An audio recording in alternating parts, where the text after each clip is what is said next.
During the COVID lockdown, this headline went viral. Nearly half of men say they do most of the homeschooling. 3% of women agree. I bring this up not to debate who's right, but because it's a great example of something called egocentric bias. Most people think they do most of the work. For example, researchers have asked authors of multi-author papers what percentage of the work they personally did. And when they add up those percentages, the sum is on average 140%. When couples are asked to estimate how much of the housework they do, the combined total is almost always over 100%. Now you might think this is because people want to appear more helpful than they actually are, but that's not it. When couples are asked what fraction of the fights they start or how much of the mess is theirs, the total is again over 100. People think they do more of the work, but they also think they cause more of the problems. So why is this? I think it's simply because you experience and remember vividly all of what you do, but not all of what everyone else does. So naturally, you overestimate your own contributions and underestimate others. And I think this bias leads us to underestimate the influence of other things on our lives, like the role luck plays in our success. Take hockey players, for example. If you ask a professional hockey player how they managed to reach the NHL, they might mention their hard work, determination, great coaches, their parents' willingness to get up at 5 a.m. and so on, but they probably won't acknowledge how lucky they were to be born in January. And yet, in many years, 40% of hockey players selected into top-tier leagues are born in the first quarter of the year, compared to just 10% in the fourth quarter. An early birthday can make you up to 4 times as likely to be a pro hockey player. And the reason for this disparity is presumably because the cutoff date for kids' hockey leagues is January 1st. Those born in the first part of the year are a little older and so on average bigger and faster than kids in their league born late in the year. Now as they grow up, this difference should eventually shrink to nothing, but it doesn't. Because the young kids who show the most promise are given more time on the ice and enter more tournaments where they receive better coaching and improve their skills. And these advantages compound year after year, so by the time you get to the pros, birthdays are heavily skewed towards the start of the year. But does any professional hockey player feel thankful for their birthday? Probably not. And we are all like that, largely oblivious to the fortunate events that support our success. Probably the most significant bit of luck many of us enjoy is being born into a prosperous country. Around half the variance in income received by people around the world is explained by their country of residence and that country's income distribution. If you were born in Burundi, for example, which has the world's lowest gross national income per capita of just $730 a year, it doesn't matter how smart or hardworking you are, you're unlikely to earn much as an adult. Now, many people get offended if you point out how big a role chance plays in their success. And I get it. If we are just a product of our circumstances, then our hard work and our talent seem to count for nothing. People think it has to be either skill or luck that explains success. But the truth is, you need both. Take these 8 track and field world records.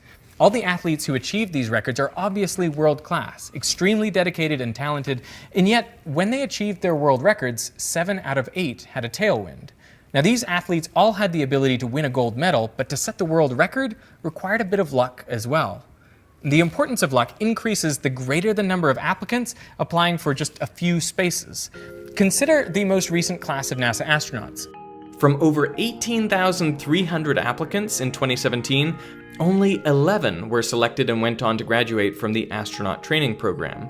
Now we can make a toy model of the selection process. Let's assume that astronauts are selected mostly based on skill, experience, and hard work, but also, say, 5% as a result of luck, fortunate circumstances.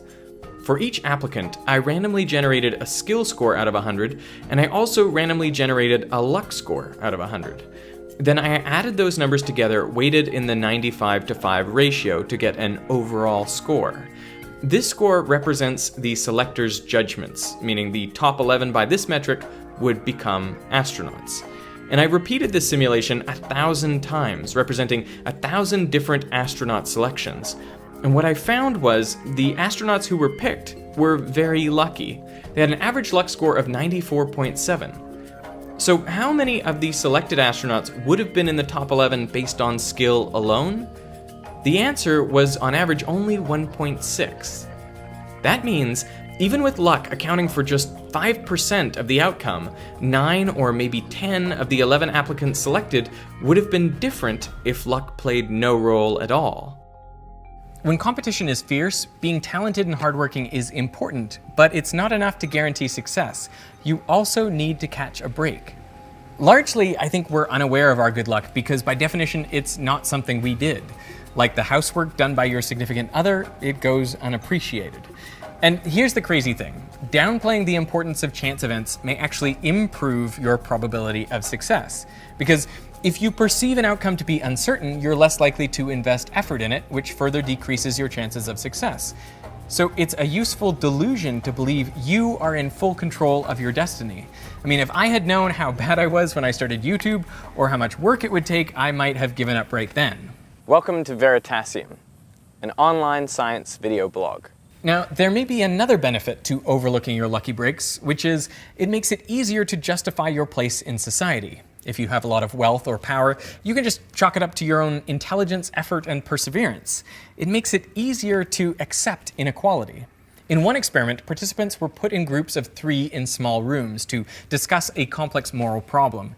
And one person in each group was randomly designated the team leader. Half an hour later, the experimenter came by with 4 cookies for each team. So who got the extra cookie?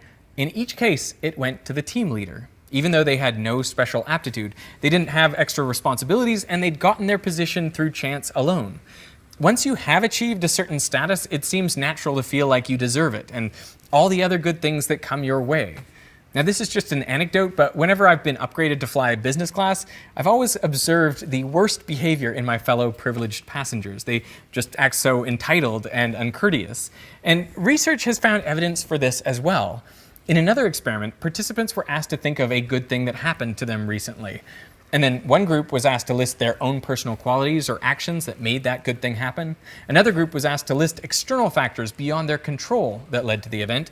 And a control group was simply asked to list reasons why the good thing happened. Now, for completing this task, participants were told they would be paid $1. But at the end, they were offered the option to donate some or all of the money to a charity. Results showed those who listed their own personal attributes contributed 25% less than those who listed external factors beyond their control. Now, think of what all this means for people in our society, specifically for people in positions of power like business leaders and politicians. Now, undoubtedly, most of them are talented and hardworking, but they have also been luckier than most. And like most of us, they don't realize just how lucky they are. And this gives them a distorted view of reality. They're kind of living in a form of survivor bias. All these leaders have worked hard and ultimately succeeded, so to them the world appears fair. In their experience, it rewards hard work. But what they don't have is the experience of all the people who have worked hard and failed. So what are they to make of people less successful than themselves? Well, the natural conclusion is that they must just be less talented or less hardworking. And this perspective makes them less inclined to be generous, to give back. And they are the ones who set the rules for how society operates. And this is particularly unfortunate since one of the main ways many of us are lucky is in our country of residence. But what is a country except for the things put there by people who came before? The roads and the schools, public transport, emergency services, clean air and water, everything like that. It seems a cruel trick of our psychology that successful people without any malice will credit their success largely to their own hard work and ingenuity, and therefore contribute less to maintaining the very circumstances that made that success possible in the first place. The good news is that acknowledging our fortunate circumstances not only brings us more in line with reality, it also makes us more likable. In a study where people had to read the transcript of a fictional 60 Minutes interview with a biotech entrepreneur, experimenters tried changing just the last paragraph where the interviewee is talking about the reasons for their company's success. In one version, the entrepreneur personally takes credit for the success they've had, but in the other, he says luck played a significant role. Now, people who read the luck version of the transcript judged the entrepreneur as kinder and thought they'd be more likely to be close friends with him than those who read the other version of the transcript. And raising our awareness of fortunate events can also make us happier because it allows us to feel gratitude. Personally, I am grateful to Michael Stevens of Vsauce, who on October 7th, 2012, posted the video, How Much Does a Shadow Weigh?, which shouts out my slow-motion slinky drop video. And within 3 days, my subscribers had increased by 1/3, and within a month, they had doubled, leading me to quit my part-time job and work exclusively on YouTube videos. And I'm grateful to the writer of the free newspaper they give out on the trains in Sydney, who didn't quite understand electricity, leading me to post this picture of their article to my Instagram with the caption, "What's wrong with this picture?" And I'm lucky that the first person to answer correctly was a beautiful woman who became my future wife. Yep, that is how I met your mother. Now, initially, I wanted to make this video just to say our circumstances and psychology conspire to make us oblivious to our own luck. And this leads successful people to view the world as fair and those less successful than them as less talented or less hardworking. And this is before you factor in any discrimination or prejudice. But it also became apparent to me that I should talk about what to do if you want to be successful in such a world. And I think the best advice is paradoxical. First, you must believe that you are in complete control of your destiny and that your success comes down only to your own talent and hard work.